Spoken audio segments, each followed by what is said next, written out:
안녕하세요. 전북대학교 학우 여러분. 오늘도 바쁜 하루를 보내고 계신가요? 피에스타는 스페인어로 축제라는 뜻으로 매주 수요일 점심시간에 국내외 다양한 축제를 소개해드리며 일상 속 작은 축제를 선물해드리고자 합니다. 멀리 떠나진 못하지만 귀로 듣는 축제 이야기만으로도 조금은 색다른 하루가 될 수 있지 않을까요? 피에스타와 함께 신나는 축제 현장으로 달려가 봅시다.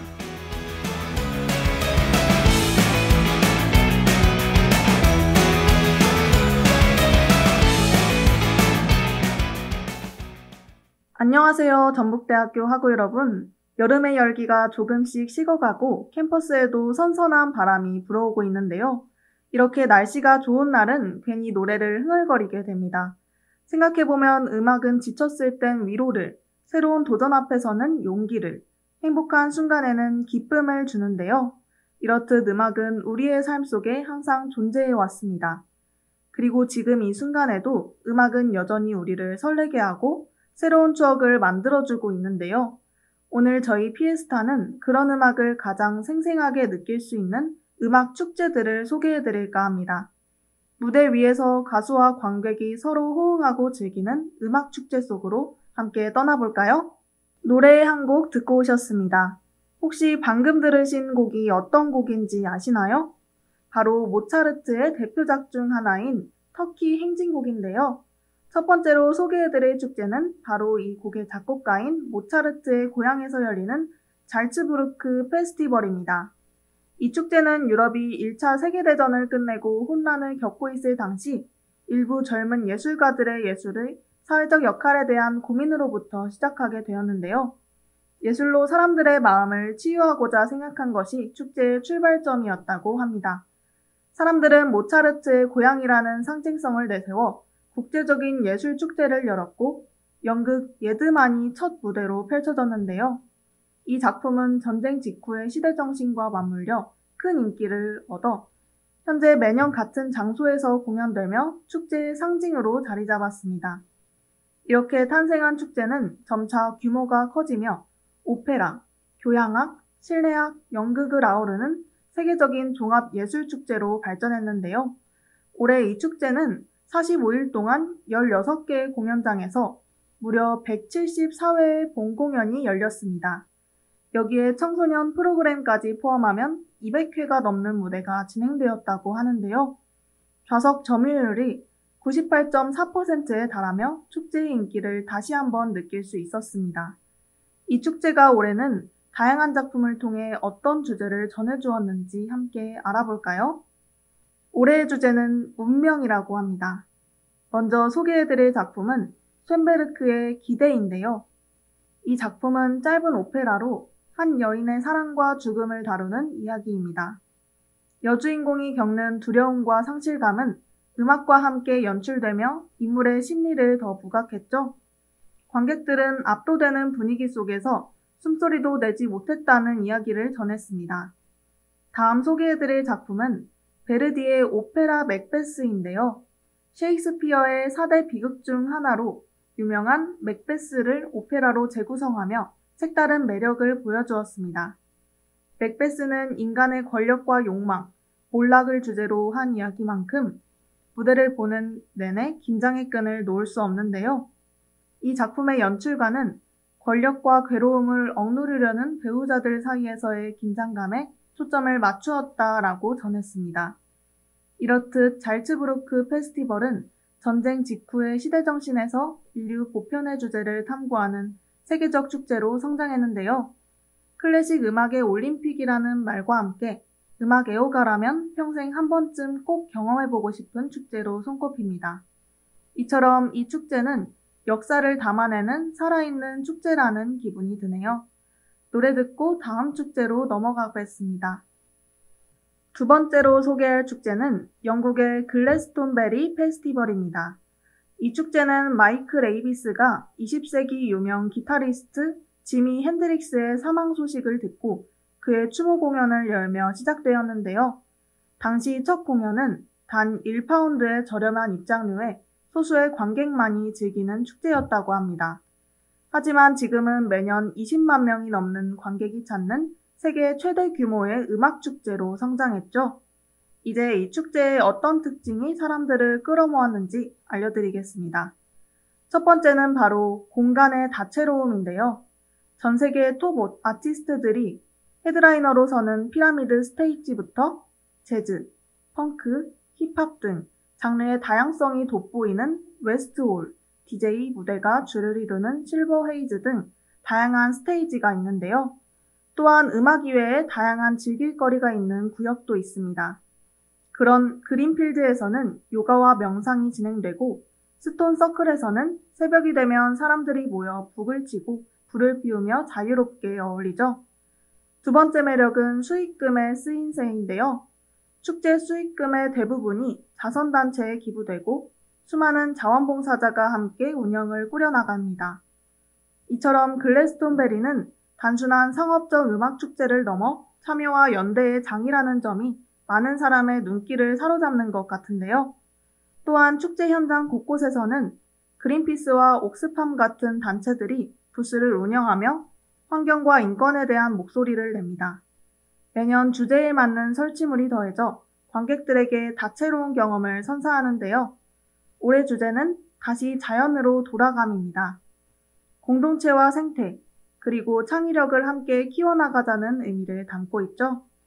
낮에는 목재와 식물로 꾸민 무대에서 워크숍이 열려 참가자들이 직접 흙을 만지고 씨앗을 심으며 생태적 가치를 배우는 시간도 마련됐습니다. 그럼 노래 한 곡 듣고 이 축제를 빛낸 아티스트들을 만나볼까요? 세븐틴의 헤드라이너 듣고 왔습니다. 어떤 가수들이 무대를 빛냈는지 알아볼까요? 2024년에는 한국 보이그룹 세븐틴이 첫 K-팝 그룹 헤드라이너로 선정되며 많은 관심을 받았는데요. 손오공, 아주 나이스 같은 히트곡이 시작되자 세계 각국의 관객들이 한국어 가사를 따라 불렀습니다.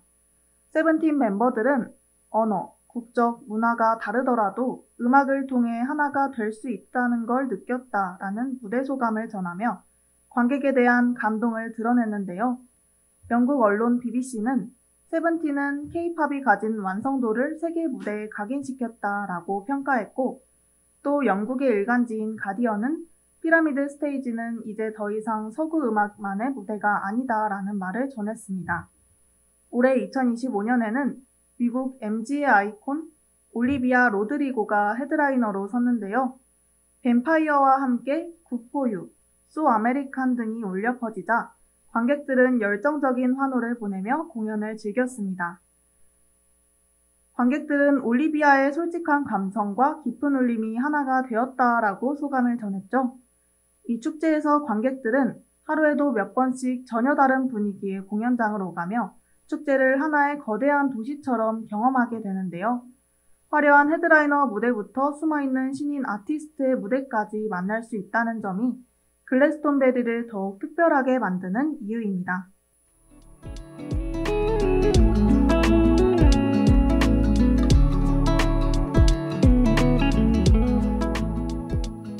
지금은 1시 33분. 여러분은 피에스타와 함께하고 계십니다. 오늘은 음악을 주제로 한 축제들을 준비했는데요. 짧은 순간이지만 축제 이야기를 통해 일상 속 작은 여행을 떠나보시는 건 어떨까요?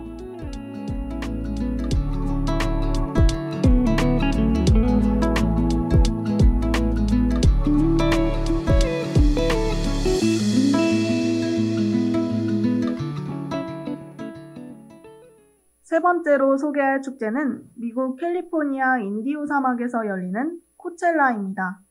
이 축제는 1999년에 처음 시작되었다고 알려져 있는데요. 사실 여기엔 숨겨진 이야기가 있습니다.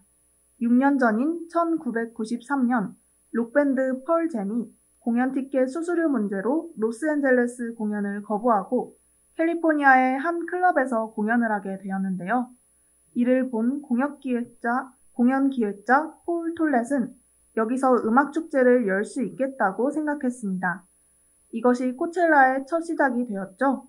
시간이 지나면서 코첼라는 점차 힙합, 팝, EDM, 인디까지 장르의 스펙트럼을 넓히며 본격적으로 주목받기 시작했고, 지금은 세계에서 가장 영향력 있는 음악축제가 되었습니다.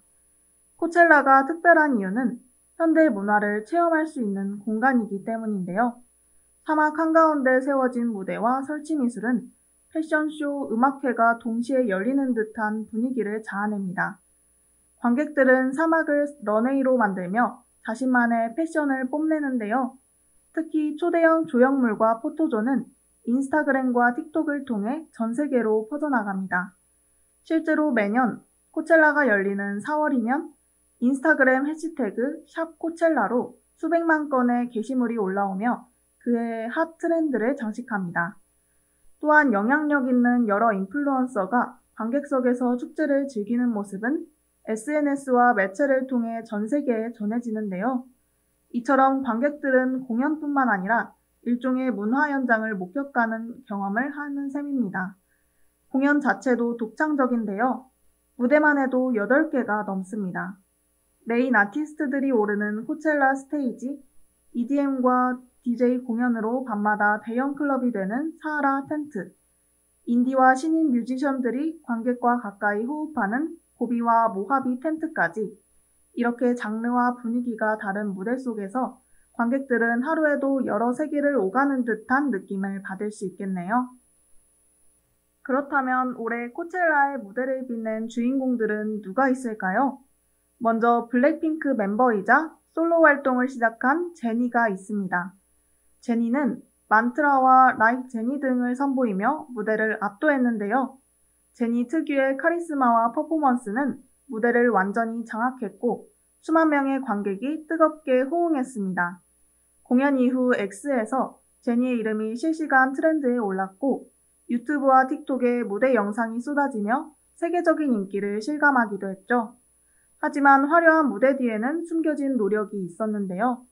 제니는 인터뷰에서 자신의 약점은 체력이라고 말하며 이를 극복하기 위해 러닝머신에서 전체 플레이리스트를 부르며 자신의 한계를 극복했다고 말했습니다. 또한 코첼라와 미국의 유명 자선단체 행사인 맷갈라를 동시에 준비하느라 일정이 빡빡했지만 짧은 시간에도 명상이나 차가운 물로 피로를 풀며 정신을 다잡았다고 전했죠. 무대 스타일 역시 화제를 모았습니다. 제니는 첫째 날과 둘째 날 모두 빨간색과 선글라스로 포인트를 주며 과감한 패션을 선택했는데요. 그녀가 올해 발매한 앨범 루비의 정체성과 그녀의 소화력이 돋보이는 의상이었습니다. 그래서 사람들은 이번 무대는 음악과 패션, 퍼포먼스의 3박자가 맞아 떨어졌다라는 칭찬을 아끼지 않았죠. 또 다른 무대의 주인공에는 세계적인 팝 아이콘 레이디 가가가 있는데요. 그녀는 배드 로맨스, 포커페이스 등의 무대를 선보였습니다. 무대 연출 또한 가가다운 독창성을 보여줬다는 이야기가 많습니다. 대형 LED와 드론 조명, 댄서들의 퍼포먼스가 어우러져 단순한 콘서트를 넘어 종합예술 무대라는 느낌을 강하게 받았는데요. 가가는 공연 전 인터뷰에서 내가 해왔던 것과는 다른 것들을 할 예정이다 라고 말했습니다. 이렇듯 코첼라는 다양한 아티스트가 무대에 서는 공간을 넘어 그들의 노력과 도전, 그리고 무대 뒤 이야기가 함께 담겨있는 자리인데요. 화면으로만 봐도 이렇게 압도적인데 현장에 있는 사람들은 그 순간을 평생 잊지 못할 것 같습니다. 노래 듣고 마지막 축제로 떠나볼까요? 마지막으로 소개할 축제는 우리 고향 전주에서 열리는 전주 세계소리 축제입니다. 잘츠부르크가 클래식, 글래스톤베리와 코첼라가 대중음악을 보여줬다면 전주 세계소리축제는 한국 전통음악을 보여주는 특별한 축제인데요. 2001년 첫 회를 시작으로 올해는 8월에 전주를 중심으로 전북 특별자치도 14개의 시군에서 열렸습니다. 이 축제의 중심은 이름 그대로 소리, 특히 한국의 국악인데요. 판소리, 사물놀이 같은 전통음악은 물론이고 우리의 정체성과 문화적 뿌리를 되새기게 합니다. 여기에 전 세계에서 온 아티스트들이 함께 공연하며 국악이 더 이상 한국 안에만 머무르지 않고 전 세계로 확장되는데요. 이 축제가 사랑받는 다른 이유는 한국의 전통 소리뿐만 아니라 다른 나라의 전통 음악도 즐길 수 있는 프로그램이 많기 때문입니다. 폴란드의 전통 노래교실부터 일본의 시부시치 리멘 타이코, 스페인의 민속음악과 플라멩코 공연까지. 이런 프로그램들은 국악뿐만 아니라 세계 여러 나라의 소리를 듣고 경험할 수 있게 한다는 점이 특이하게 느껴지는데요. 또 다른 특이한 점은 우리나라의 전통음악과 EDM 비트를 결합한 실험적인 공연이 있다는 것입니다.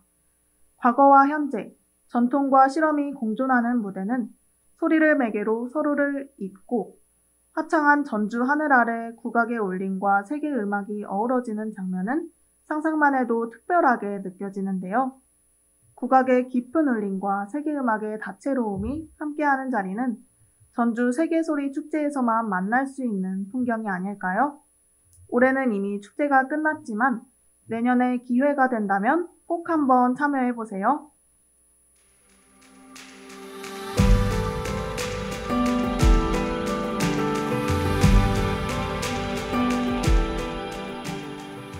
어느덧 점심시간이 끝나가고 있습니다. 오늘은 음악을 주제로 잘츠부르크 축제부터 글래스톤베리, 코첼라, 그리고 전주 세계소리문화 축제까지 함께 살펴봤는데 어떠셨나요? 음악 축제 이야기를 들으며 남은 하루도 신나게 보내셨으면 좋겠습니다. 바쁘게 흘러가는 하루 속에서 가끔은 이렇게 색다른 문화를 만나보는 여유도 괜찮지 않나요? 지금까지 제작 연출의 민유나, 기술의 김소영, 모니터 임채민, 그리고 저는 진행의 신소미였습니다. 피에스타는 다음 주에 음악을 주제로 세계 각국의 축제들로 여러분을 찾아오겠습니다. 남은 하루도 기분 좋은 설렘 가득하세요.